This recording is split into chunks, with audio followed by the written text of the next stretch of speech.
특별히 많은 어려움 속에서도 자기 믿음을 지키고 또 많은 믿음의 승리를 가져온 것을 볼 수가 있습니다. 특별히 히브리서 11장 32절로 34절까지 내가 무슨 말을 더 하리요? 기드온, 바락, 삼손, 입다 사사들이죠. 사사기 때 있던 인물들입니다. 다윗과 사무엘과 및 선지자들의 일을 말하려면 내게 시간이 부족하리로다. 저희가 믿음으로 나라를 이기기도 하며 의를 행하기도 하며 약속을 받기도 하며 사자들의 입을 막기도 하며 불의 세력을 멸하기도 하며 칼날을 피하기도 하며 연약한 가운데서 강하게 되기도 하며 전쟁에 용맹되어 이방 사람들의 진을 물리치기도 하며 저희가 믿음으로 나라를 이기기도 했죠. 그래서 여호수아부터 여기 역대 상하까지 믿음으로 어떻게 나라들을 이겼는지 자세히 설명하고 있습니다. 또 어떤 이들, 또 36절에 보면 또 어떤 이들, 그리고 39절에 보면 이 사람들이 이렇게 이제 돼 있잖아요. 그러니까 정말 믿음의 가장 스포트라이트를 받는 사람들인데 놀라운 것은 이름이 없어요. 그리고 진짜 이름 없는 자들이었고, 그리고 평범한 사람들이었습니다. 저는 구원받기 전까지 베드로나 바울의 이름을 거의 들어본 적이 없어요. 그리고 그 사람들이 그렇게 위대한 인물이라고, 아인슈타인보다 뉴턴보다 위대한 인물이라고 생각해 본 적은 한 번도 없었습니다. 그 정도로 제자들 수준이 그랬습니다. 게다가 재산이 그렇게 많은 사람들이 아니에요. 많이 배운 사람들도 아닙니다. 지극히 평범하고 사건이 일어났을 때 도망치는 거 보면 우리와 같은 성정이 있는 사람들이라는 것을 알 수가 있습니다. 근데 이 사람들을 완전히 바꿔놨어요. 전 세계 역사를 바꿔놨습니다. 완전히 뒤집어 엎어놨어요. 그런데 어떻게 이런 사람들이 이런 영향력을 이렇게 가질 수 있었을까요? 이렇게 평범한 사람들이. 다른 게 아닙니다. 믿음 때문에 그런 거예요. 우리는 지극히 하나님 보시기에 평범한 사람이지만 우리에게도 뭐냐면 이렇게 믿음의 하이라이트를 받은 어떤 이들처럼 믿음을 가질 수 있다는 것을 여기서 보여주고 있습니다. 왜 믿음이 특별한가? 여러분, 믿음으로 말씀을 붙잡고 승리하는 것도 대단한 믿음입니다. 전쟁에 이기는 것도 대단한 믿음이에요. 그런데 여기서 35절부터 38절까지의 내용을 읽어보면 다 감당할 수 없는 극한의 불시험 속에서 믿음을 지켰기 때문에 그렇습니다. 나쁠 때 믿음을 지키는 게 훨씬 더 대단한 거예요. 그래서 특별히 죽음의 위기에 몰리고 또 목숨까지 그 가족의 생계까지 위협을 당할 때 그때 믿음을 지키는 것은 대단한 일이거든요. 그 내용을 구체적으로 좀 보면 평생 내 인생 가운데 하나님께서, 예수님께서 나를 부인한 적이 없는데 나를 신신하게 이끌어 주셨는데 내가 그분을 어떻게 부인합니까? 아주 유명한 얘기를 했거든요. 실제 있었던 일입니다. 그들은 죽음이 닥쳐와도 구질구질하게 살려달라고 그러지 않았다는 거예요. 또 희롱을 당했습니다. 예레미야는 희롱을 많이 당했거든요. 그래도 그리스도인이라고, 여러분 우리가 전도하고 성경 한번 배우자 그러면 뭐 교단부터 물어보고 여러 가지 얘기하면서 때때로 모독적인 얘기를 들을 때도 있잖아요. 그래도 그런 거 개의치 않아요. 여기 채찍질, 결박, 옥에 갇히는 시험. 여러분 누가 생각납니까? 우리 주님께서 채찍질을 당하고 끌려가고 잠시 옥에 갇히시기도 했잖아요. 그리스도인들은 얼마나 많은 일을 당했는지 몰라요. 전도의 열정이 있기 때문에 그렇습니다. 그래도 그런 압박에 굴하지 않아요. 놀라운 것은 그런 핍박하던 자가 사도 바울이었어요. 근데 그도 구원받고 이런 핍박이 어떤지 잘 알고 있을 텐데도 그 핍박을 다 견디면서 죽을 때까지 이 목 잘려 죽을 때까지 계속해서 복음을 전했죠. 여러분, 믿음이 있다면 이런 핍박 가운데서도 회유도 있고 그리고 고통도 있고 눈물 흘릴 일도 있는데 끝까지 감수하고 저항했습니다. 히브리서 10장 38절입니다. 오직 나의 의인은 믿음으로 말미암아 살리라. 또한 뒤로 물러가면 내 마음이 저를 기뻐하지 아니하리라 하셨느니라. 우리는 뒤로 물러가 침륜에 빠질 자가 아니요 오직 영혼을 구원함에 이르는 믿음을 가진 자니라. 우리 믿음의 특징이 무엇이냐? 뒤로 물러가는 게 아니라는 거예요. 이 세상에 있는 것이 아니에요. 여러분, 우리 받은 구원은 이 세상 것이 아닙니다. 차원이 다른 믿음이에요. 이 세상을 초월한 믿음입니다. 그래서 여러분 보십시오. 예수님은 이 세상뿐이 아니었어요. 완전 초월자였습니다. 하나님이시잖아요. 그 예수님이 우리 안에 있는 거잖아요. 믿음을 통해서 우리 안에 있고, 하나님은 더군다나 말할 게 없고 우리 안에 있는 성령님이 그렇습니다. 여러분, 우리가 읽고 있는 이 성경 말씀 보십시오. 이 세상 것이 아니에요. 실제로 우리 안에 있는 것은 여러분, 세상 사람이 되게 보기에는 만만해 보여요. 구원받은 사람 진짜 만만하게 보입니다. 그러나 부딪힐 때 그 저항감은 이루 말할 수가 없어요. 회사의 압력도, 학교 친구들, 선배들의 압력도 모두 이겨낸 거. 바로가 볼 때는 어느 날 목사 같은, 그러니까 대통령이 있는데 목사 같은 사람 하나 딱 온 거예요. 그 바로는 그때 당시에 가장 강력한 왕이었습니다. 근데 노인네 하나가 와가지고 지팡이 짚고 와가지고 이스라엘을 애굽에서 풀어달라고 그러는 거예요. 너무 터무니없어서 말도 안 나와요. 이게 무슨 말? 게다가 아니 이스라엘 사람들과 어울리다가 이렇게 오면 모르겠는데 어디다 저쪽에서 목 치다가 이스라엘하고 어떻게 오더니 여기 와서 얘기를 하잖아. 이게 말이 다 돼요? 보니까 돈도 없어. 백도 없어요. 다 늙은 노인네 하나가 지팡이 짚고 온 거예요. 그래서 바로가 보기에는 아무런 상대도 되지 않은 상대였습니다. 그런데 놀라운 것은 지팡이를 뱀으로 바꾸는 그 기적부터 시작해서 기적이 일어나기 시작하는데 갈수록 어떻게 되냐면 못 보내주려고 계속 붙잡는데 그럴 때마다 어떻게 하면 이게 재앙이 점점 세져요. 10가지 재앙까지. 10번째 재앙이 뭐예요? 장자 죽는 재앙. 사람을 싹 쓸어버립니다. 이게 쫙 죽여버리는 거예요. 그런데 장자를 싹 죽여버리는데 이상하게 안 죽는 집도 있어요. 어떤 집이 안 죽죠?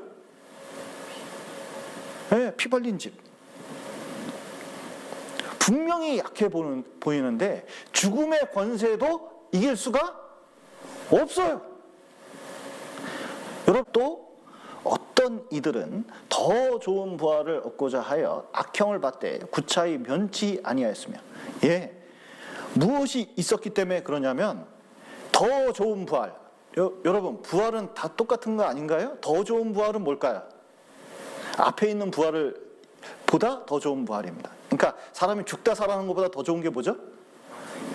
영원한 부활. 예수님처럼 부활하는 거. 죽음을 초월한 거죠. 그런데 그리스도인들은 그렇게 싸나운 눈짓을 안 해도 죽음을 초월하고 죽음을 각오한 사람들이기 때문에 이게 이길 수가 없어요. 그래서 로마 경기장에 양 가죽을 뒤집어 쓰고 그리고 거기서 사자밥이 되어가는 그 잔인한 사건에 자기를 내어주는데도 기도하면서 죽었잖아요. 찬양하면서 죽었잖아요. 그러니까 원형 경기장에서 로마 시민들이 그것을 잔인한 걸 좋아하던 그 사람들이 그걸 보고 재미가 없잖아요. 소리도 안 치는 그런 걸 뭐 어떻게 먹었어요. 그런데 죽어가는 모습 보니까 이게 너무 숭고한 거예요. 그 아무 생각이 없는 사람이 보더라도 이건 너무 숭고한 거예요. 그거 저기 안에 뭐가 있지 않으면 이거 도저히 해석이 안 되는 거예요. 그러니까 어떡하냐? 그 보던 사람들도 마음이 변해서 관심을 갖게 되고 말씀을 듣고 구원받고 오히려 카타콤에 들어가서 사는 사람도 얼마나 많은지 모릅니다. 아무 잘못도 오히려 복음을 전하고 많은 그 병자들을 고쳐주셨습니다. 선행은 이루 말할 수가 없어요. 그런데 죽을 죄가 뭐가 있다고 십자가, 그 잔인한 십자가에 죽겠습니까? 우리는 정답을 알고 있죠. 놀랍게도 우리 구원을 위해서 십자가가 있었던 거예요. 그런데 생각을 해보십시오. 재미있는 것은 예수님은 아무 잘못이 없었는데도 거기에 하나님께서 아무 죄 없는 것을, 세상이 악하니까 그 악한 무리들이 예수님을 악하게 십자가에서 죽여버렸습니다. 그러면 그 악을 구원하는데 썼잖아요.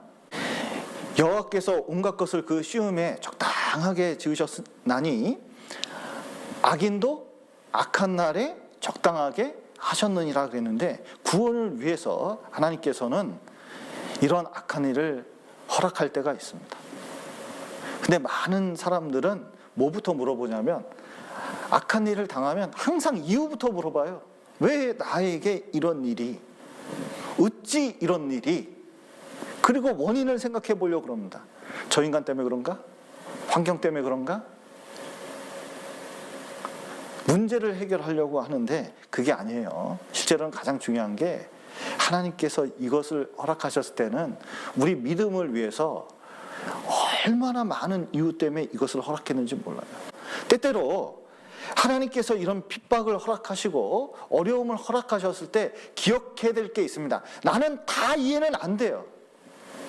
그렇지만 반드시 여기에는 이유가 있다는 걸 알아야 됩니다. 하나님도 분명히 우리에게 해당하는 그 악을 없앨 뿐만 아니라 놀라운 것은 우리를 회복시킬 게 틀림없습니다. 그래서 하나님이 이 핍박 가운데 오랫동안 되더라도 여러분, 약속을 믿어야 돼요. 그 악을 선으로 돌리고 있어요. 그래서 여기 히브리서 11장 39절 40절 보시면, 이 사람들은 다 믿음으로 말미암아 증거를 받았으나 약속을 받지 못하였으니 이는 하나님이 우리를 위하여 더 좋은 것을 예비하였은즉 우리가 아니면 저희로 온전함을 이루지 못하게 하려 하심이니라. 말씀하신 것처럼 이 사람들은 약속을 받지는 못했어요. 예수님이 오실 거라는 건 알았지만 예수님이 오신 걸 본 적이 없습니다. 그래도 이 핍박을 견뎠습니다. 왜냐하면 그렇게 구원이 이루어질 걸 알고 그렇게 한 것이에요. 아삽이 이렇게 보니까 이해가 안 가. 이해가. 아니, 악인들은 어떠냐면 세상에 복권을 샀는데 당첨이 100개나 돼. 또 이 악인들은요, 집을 샀는데 집값이 자기가 산 것만 올라. 게다가 결혼을 했는데 미남을 만나고, 어쨌든 뭐 하는 일마다 잘 되네. 그런데 나는 하나님 이렇게 진짜 깨끗하게 믿고자 자기를 수양하면서 진짜 주님을 위해서 열심히 사는데 아침마다 징계야. 아침마다 분초마다 힘들어. 이렇게 힘들 수가 없어요. 하나님이 계시다면 나같이 구원받고 하나님 말씀대로 살려고 하는 사람은 축복을 듬뿍듬뿍 주고, 저기 저 악한 사람 눈 진짜 저 악한 사람은 진짜 가다가 다리 뭉댕이가 부러지고 막 그래야 될 건데, 하는 일마다 잘 돼가지고 지가 하나님처럼 막 큰 소리 뻥뻥 치면서 살면 나처럼 살아야 된다 그러고 막 돈이 엄청나게 모여드는 거예요. 막 소리 했었고 주변 사람도 아이고 구원받아가 저렇게 산다고 막 욕 얻어먹고 그러니까 진짜 어찌 이런 일이 이러고 있는 거예요. 내가 어찌면 이를 알까 하여 생각한즉 내게 심히 곤란하더니 하나님의 성소에 들어갈 때야 저희 결국을 내가 깨달았나이다. 주께서 참으로 저희를 미끄러운 곳에 두시며 파멸에 던지시니 저희가 어찌 그리 졸지에 황폐되었는가 놀람으로 전멸하였나이다. 주여 사람이 깬 후에는 꿈을 무시한 같이 주께서 깨신 후에 저희 형상을 멸시하리이다. 이런 어려움을 당하고 곤란한 생각이 있었는데 지금으로 말하면 교회 딱 오고 말씀 배울 때 다 깨달았어요. 알고 보니까 그 큰 소리 뻥뻥 치던 사람들이 알고 보니까 잔치집 돼지요. 우리는 곧 죽어도 천성에 들어갈 사람, 더 좋은 부활을 맞이할 사람들이거든요. 그러니까 이런 핍박이 있을 때 더 좋은 걸 바라봐야 됩니다.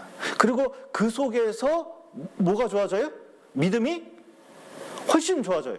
왜 핍박 가운데 믿음이 좋아지죠? 고린도후서 한번 보시죠. 고린도후서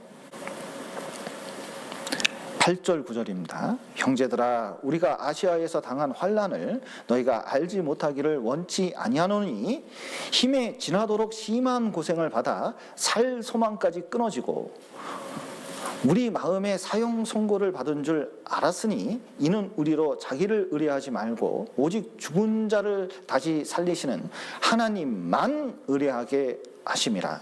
예. 여러분 보십시오. 정말 바울 사도는 사형 선고 알죠? 그런데 이 정도 전도하면요 이런 거 있습니다. 내가 주를 위해서 어떻게 희생했는데 이 정도 희생했으면 좀 하나님께서 알아서 도와줘야 되지 않나 이런 마음이 생길 수 있거든요. 그런데 죽음의 순간이 딱 오니까요 자기가 기대했던 그것조차도 기대할 게 아니에요. 그걸 알고 보니까 자기 공로 의지한 거지 하나님 의지한 게 아니에요. 진짜 핍박도 사형 선고 당할 만큼 큰 핍박을 당하잖아요. 다른 거 필요 없어요. 하나님만 보이게 되는 거예요. 하나님만 보이고 하나님만 의뢰하게 되는 거, 이게 뭐냐면 진짜 믿음이거든요. 사도행전 5장 40절입니다. 저희가 옳게 여겨 사도들을 불러들여 채찍질하며 예수의 이름으로 말하는 것을 금하고 놓으니 사도들은 그 이름을 위하여 능욕받는 일에 합당한 자로 여기심을 기뻐하면서 공회 앞을 떠나니라. 저희가 날마다 성전에 있든지 집에 있든지 예수는 그리스도라 가르치기와 전도하기를 쉬지 아니하니라. 예. 그런데 베드로는 복음 전하면서 예수님이 죽었던 그 자리에 섰거든요. 형벌받던 그 자리에 섰습니다. 그리고 대제사장들이 너 전하지 마. 네 스승 예수가 죽었던 것처럼 죽는 거야. 협박을 했습니다. 그런데 오히려 그런 협박이 자기한테 영광이 돼요. 왜냐하면 예수님처럼 죽을 수 있는 기회, 예수님처럼 복음 전하다 살 수 있는 기회가 되는 거예요. 예수님처럼 부활할 수 있는 기회가 생겼어요. 예수님처럼 영광받을 수 있는 기회가 생긴 거예요. 그러니까 능욕받는 일에 합당한 자로 여기면서요, 뭐냐면 오히려 핍박 가운데서도 신나게 복음 전했어요. 여러분, 우리는 이게 복음 전하면서 그 핍박 가운데서 이 복음이 전해지고 우리가 그 믿음을 가진 사람들입니다. 그래서 너무 세상에 굴복할 필요 없어요. 이 신앙을 핍박이 있다고 단단하게 지킬 필요가 있습니다. 어떤 핍박에도 견뎌온 게 이 믿음이거든요. 그 어떤 이들의 믿음이 우리까지 전해져 온 겁니다. 놀라운 것은 너무 편해요. 너무 편해요. 그리고 너무 이런 믿음을 상상할 수 없는 시대가 됐다는 게 오히려 불행한 것이 아닌가 생각할 때도 있습니다.